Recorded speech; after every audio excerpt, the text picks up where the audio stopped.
अस्सलाम वालेकुम मेरे सादा से पाकिस्तानियों। मेरा नाम रेहान तारिक है और आप मेरा यूट्यूब चैनल और फेसबुक पेज देख रहे हैं। मुल्क भर में कारों से वाबस्ता सनत के लिए एक बहुत बुरी खबर है, एक बहुत बड़ा धचका है। वो कारों से जुड़ी हुई सनत जो पाकिस्तानियों का इस्तेहसाल कर रही थी, पाकिस्तानियों के लिए कीमतें इतनी बढ़ा दी थी कि गाड़ी खरीदना एक मुतवस्सित तबके से ताल्लुक़ रखने वाले शख्स की पहुंच में, उसके बस से, उसके दिलो दिमाग से बहुत बाहर हो गया था। अब असल में उनके होश ठिकाने आना शुरू हो गए हैं, उनको अपने यूनिट्स बंद करने पड़ रहे हैं। यानी कारों से वाबस्ता जो सनत है, अब उसको एक बहुत बड़ा ब्लो है। अगर मार्च के स्टैट्स की बात की जाए तो होंडा सिविक का एक भी वेरिएंट, टोयोटा कंपनी की तरफ से मैन्युफैक्चर्ड होंडा सिविक का एक भी वेरिएंट मार्केट में फरोख्त नहीं हो पाया है। इसकी बुनियादी वजह क्या है? One of the prominent reasons is कि वही होंडा सिविक जो मार्च 2019 के अंदर 28,09,000 की थी, वो अप्रैल 2023 के अंदर 92 लाख, यानी यूं कहिए कि 1 करोड़ तक जा पहुंची। और इस वक्त होंडा सिविक खरीदने वाला एक भी शख्स नहीं है, जिसके बाद होंडा ने अपना प्लांट बंद कर दिया है। पहले नोटिफिकेशन इशू हुआ जिसके मुताबिक 9 मार्च से 31 मार्च तक होंडा ने मैन्युफैक्चरिंग को क्लोज किया।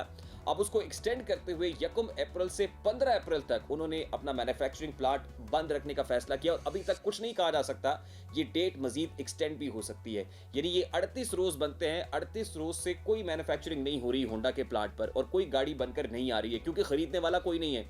गाड़ियां शोरूम्स पे खड़ी हैं, चाबियां हाथ में लेके लोग खड़े हुए हैं, लेकिन खरीदने वाला गाड़ी कोई नहीं है। अब 92 लाख की होंडा सिविक सेडान गाड़ी कौन खरीदेगा, ये एक बहुत बड़ा सवाल है। लेकिन उससे पहले जरा तफसील आपके सामने रखते हैं कि 2022 के अंदर वो कौन कौन सी ट्रांसपोर्ट के साथ जुड़ी हुई कंपनियां हैं जो पाकिस्तान छोड़ के भाग गई हैं। एयरलिफ्ट बहुत बड़ी प्रोमिनेंट कंपनी थी, एकदम से सामने आई, ग्लोरीफाई हुई, लेकिन उनको कोविड के बाद अपना बिजनेस ठप करके वाइंड अप करके जाना पड़ा। सियोल एक बहुत बड़ी ट्रांसपोर्ट कंपनी थी, लोग ना सिर्फ ट्रांसपोर्ट की सहूलत से महरूम हुए बल्कि ये कंपनी भी अपने बिजनेस को बंद करा बैठी। उसके बाद जो वावा कार्स है, जो एक बहुत बड़ा प्लेटफॉर्म था कारों की खरीदो फरोख्त का, उनको भी इसको बंद करना पड़ा। करीम जो है उसने एक बहुत जल्दी बड़ा नाम कमाया और लोगों को एक सस्ती सफरी सहूलत मैसर आई, लेकिन करीम को भी अल्टीमेटली कोविड के दिनों में अपना बिजनेस बंद करना पड़ा। 2022 में करीम भी पाकिस्तान से कारोबार बंद करके रफू चक्कर हो गई।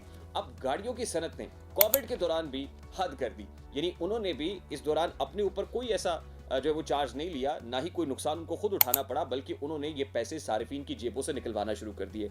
आप देखिए कि जो मेहरान गाड़ी है या ऑल्टो है, वो भी एक मुतवस्सित तबके की गाड़ी समझी जाती थी, लेकिन वो भी एक आम आदमी की दस्तरस से बहुत बाहर हो गई है। आप मेहरान और ऑल्टो की बात नहीं है, होंडा CD70 और होंडा 125 खरीदना भी एक गरीब आदमी के बस से बहुत बाहर है। यानी वो 2 पहिए जिसके ऊपर मोटर लगी हुई होती है, वो मोटर के साथ 2 पहिए नहीं चला सकता है, वो भी साइकिल के ऊपर गुजारा कर रहा है। अगर मैं साइकिल की कीमतें आपको बताने लगूंगा तो वहां भी होश उड़ जाएंगे, लेकिन जरा मैं गाड़ियों की तफसीलात आपके सामने रखता हूं कि 2019 के अंदर गाड़ियों की कीमतें क्या थी और किस तरह वो 2023 के अंदर एक सडन राइज के साथ इतनी बढ़ गई है कि इस वक्त गाड़ियों को खरीदने वाला कोई नहीं है। जनवरी 2019 में होंडा सिविक की कम से कम कीमत 28,09,000, जबकि होंडा सिटी की कीमत 18,54,000 थी। 2022 में होंडा सिविक की कीमत 63,49,000 और होंडा सिटी की कीमत 38,99,000 थी। जनवरी 2019 की अगर बात की जाए तो टोयोटा XLI की कीमत 20,44,000 रुपए, टोयोटा GLI की कीमत 22,99,000 रुपए, टोयोटा अल्टिस की कीमत 25,74,000 रुपए, टोयोटा फॉर्च्यूनर 63,99,000। 2022 टोयोटा XLI की कीमत तकरीबन 45 लाख रुपए, टोयोटा GLI 35,39,000 रुपए में फरोख्त हो रही थी। इसी तरह टोयोटा अल्टिस तकरीबन 69 लाख रुपए में फरोख्त हो रही थी और टोयोटा फॉर्च्यूनर 1,15,79,000 से 45 जायद हो चुकी थी। यानी एकदम से ये स्पाइक देखी गई। ये 2019 का कंपैरिजन है। 2018 के बाद 2019 में जो प्राइसेस सामने आई वो आपके सामने है, लेकिन 2020, 2021, 2022 और 2023 के अंदर एज ऑफ नाउ जो कीमतें खड़ी हैं वो 100% से भी ज्यादा बढ़ चुकी हैं। और इस वक्त सुजुकी ऑल्टो के अलावा और कोई ऐसी गाड़ी नहीं है जो 20 लाख से कम में फरोख्त हो सके, या मेहरान के अलावा कोई गाड़ी ऐसी हो जो मुतवस्सित तबके की बस में हो और उसकी कीमतें खरीद के अंदर हो। अच्छा, इस वक्त जो प्राइसेस खड़ी हुई at this point in time, जरा वो तफसीलात भी आपके सामने रखते हैं। होंडा एटलस ने तीसरी बार कीमतों में इजाफा किया, जिसके बाद Honda civic 1.5L turbo, Oryol 1.5L और सिविक RS 1.5L टर्बो की नई कीमतें बढ़ाकर 77 लाख रुपए, 80,99,000 रुपए और 91,99,000 की बिल तरतीब की गई, जो 4,80,000 से 5,50,000 रुपए तक इजाफे के साथ थी। मार्च में होंडा ने पैदावारी बंदिश को मजीद बंद किया है और 15 रोज के लिए पहले बंद किया गया और उसके बाद अब फिर 15 रोज की बंदिश देखने में आ रही है, 9 से 31 तक और फिर 1 अप्रैल से 15 अप्रैल तक, तकरीबन 38 रोज मिलाकर बन जाते हैं। तो इस वक्त जो सूरत हाल देखने को मिल रही है, एक उम्मीद भी पैदा हुई है कि सप्लाई और डिमांड का चक्कर है कि पहले सप्लाई हो रही थी डिमांड भी कम नहीं हो रही थी, कीमतें एकदम टेक ऑफ कर रही थी।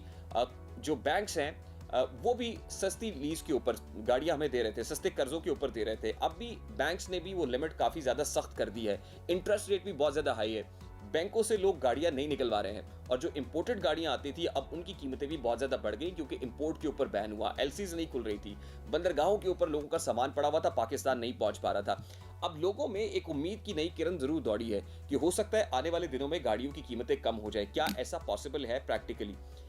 वक्ती तौर पर मार्च में जो होंडा सिटी फरोख्त नहीं हुई है, अगर हम इसका एनालिसिस करें तो बुनियादी वजह यह है कि इस वक्त रोड्स के ऊपर जितनी बड़ी बड़ी गाड़ियां आपको दिखाई दे रही हैं, यानी जो फॉर्च्यूनर है या V8 है, क्रूजर है, प्राडोज हैं, ये जितनी बड़ी बड़ी गाड़ियां आप देख रहे हैं इस वक्त, या इवन किया स्पोर्टेज टाइप गाड़ियां, MG गाड़ियां देख रहा है, ये ज्यादातर रियल एस्टेट वालों की है, ये प्रॉपर्टी डीलर्स की। आप पूछ के देख लें कि आपको नई गाड़ियां जितनी अप्लाइड फॉर दिखाई देंगी वो कोई कॉर्पोरेट सेक्टर से नहीं होंगी, किसी बिजनेस इंडस्ट्री से ताल्लुक रखने वाले बंदे की नहीं होंगी, बल्कि वो रियल एस्टेट वालों की होंगी। रियल एस्टेट माफिया इस वक्त इतना तेजी से पंजे गाड़ चुका है कि उनका सोशल स्टेटस के लिए भी बड़ी गाड़ी होना वो बहुत ज़्यादा इंपॉर्टेंट है।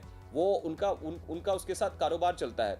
वो एक सोशल स्टेटस के लिए जो है वो लाइमलाइट पे आने के लिए बड़ी गाड़ियां लेते हैं। जो सेडान गाड़ियां हैं जैसे होंडा सिविक है या दीगर है, अगर वो 1 करोड़ में उसने वो लेनी है तो वो क्यों ना MG ले ले, वो क्यों ना उसमें फॉर्च्यूनर ले ले थोड़े से पैसे ऐड करके, वो क्यों ना उसके अंदर किया स्पोर्टेज ले ले, क्योंकि उनको ये गाड़ियां सूट करती हैं। इसलिए जो सेडान गाड़ियां हैं वो खरीदी फरोख्त नहीं हो रही हैं, क्योंकि लोगों के पास खरीदने को पैसे नहीं है। अब से पहले भी जो लोग खरीद रहे थे वो कॉर्पोरेट सेक्टर के लोग थे, बिजनेस के लोग थे, या ऑफिस से ताल्लुक रखते थे, तनख्वाहदार तबका था, थोड़ा सा अपर मिडिल क्लास के अंदर आते थे, वो लोग ये गाड़ियां इस्तेमाल कर रहे थे। लेकिन उससे अंदाजा ये लगाया जा सकता है कि अब अपर मिडिल क्लास की जो कुव्वत खरीद है या बाइंग पावर है उसको भी शदीद धचका पहुंचा है। और आने वाले दिनों में अगर वो ये नहीं खरीद रहे होंगे तो प्लाट्स तो अल्टीमेटली बंद होंगे ही, लेकिन जो ऑलरेडी लोगों के पास गाड़ियां हैं जो वो सेकंड हैंड मार्केट के अंदर फरोख्त करने के लिए जाएंगे तो वो भी उन दामों के अंदर फरोख्त नहीं कर पाएंगे कि जिन दामों के ऊपर 2023 के अंदर ये गाड़ियां फरोख्त हो रही थी। तो अल्टीमेटली एक सबील जरूर है कि हो सकता है कि सिडान गाड़ियों की कीमतें आने वाले दिनों में कम हो, और उसका ताल्लुक